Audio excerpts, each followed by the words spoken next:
चलिए, हमने कल आपको प्रश्न क्रमांक 8 का उत्तर लिखवाया था इतिहास में। इसमें ध्यान से देखिएगा, 8 के बाद सीधा 10 लिखा गया है ना, तो इसे 10 को 9 कर लेंगे। धीरे धीरे करके ये एक प्रश्न कम हो जाएगा। यहाँ मिस प्रिंट हुआ है, 8 के बाद सीधा 10 हुआ है। ठीक है, तो जो 10 है वो 9 होगा, प्रश्न क्रमांक 9 होगा। 9 क्या बोल रहा है देखिए, फ्रांस के घोषणा पत्र की बातें अमेरिका की स्वतंत्रता की घोषणा से किस तरह समान है या बराबर है।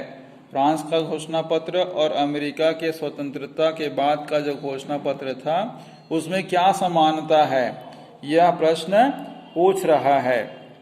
तो इस प्रकार से हम इसका उत्तर लिख सकते हैं कि दोनों ही देश, उत्तर लिखेंगे, दोनों ही देश आम जनता के मानव अधिकार,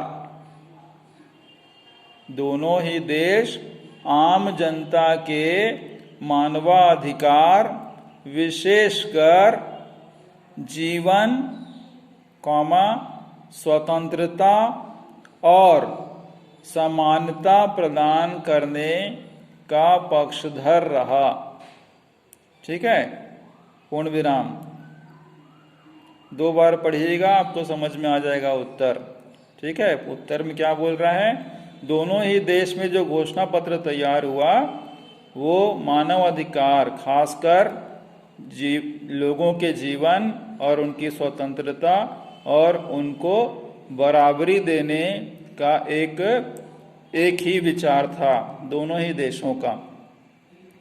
ठीक है, अब अगला प्रश्न देखिए, पुरुष एवं नागरिक अधिकार घोषणा पत्र। यह पढ़कर आप समझ पाए कि वे लोग महिलाओं के बारे में क्या सोचते थे। ठीक है, इस प्रश्न का उत्तर हम इस प्रकार से लिखेंगे, महिलाओं को लेकर दोहरी मानसिकता अपनाई गई,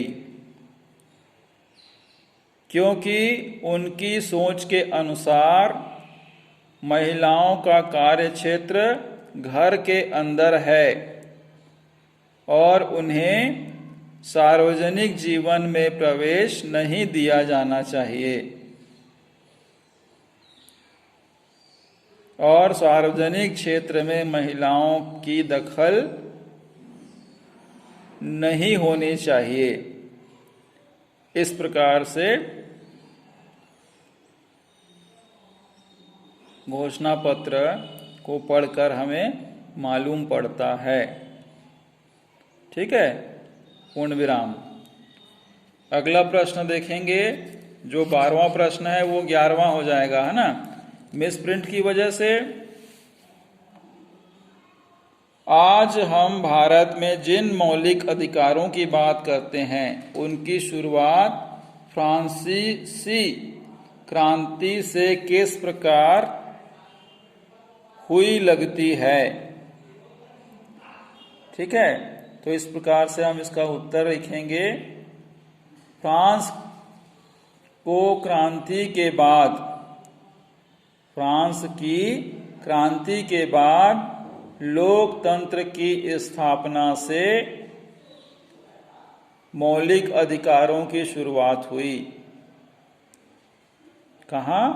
हमारे भारत देश में। ठीक है, किस तंत्र की स्थापना हुई? लोकतंत्र की।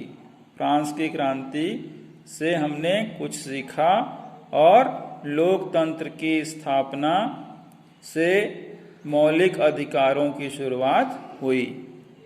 ठीक है, तो आज के लिए इतना ही। अगला प्रश्न आपको हम बताएंगे, उसे आप लिख कर रखिएगा।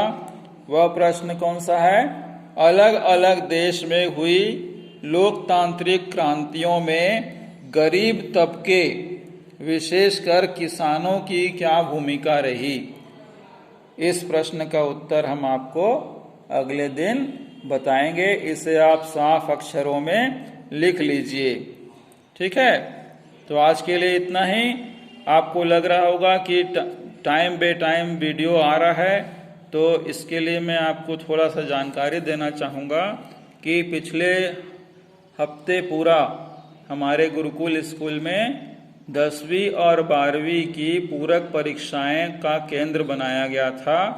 इसलिए वीडियो बनाने और भेजने में थोड़ा सा समय का हेर फेर हो गया, जिसके लिए हमें इस समय के लिए हमें वीडियो बनाने के लिए समय नहीं मिलता था और काम ज़्यादा होने की वजह से आपको समय पर वीडियो नहीं मिल पा रहा था। लेकिन अब पुनः आपको सोमवार से स्कूल टाइम के अंदर ही आपको वीडियो प्रेषित किया जाएगा, दिया जाएगा। ऐसी फिर से व्यवस्था हो रही है हमारे गुरुकुल के व्यवस्थापक आदरणीय अवधेश सिंह ठाकुर जी के द्वारा।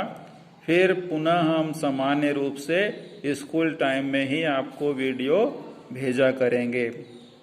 ठीक है, अपना ध्यान रखिए, स्वस्थ रहिए, खुश रहिए। आपका बहुत बहुत धन्यवाद।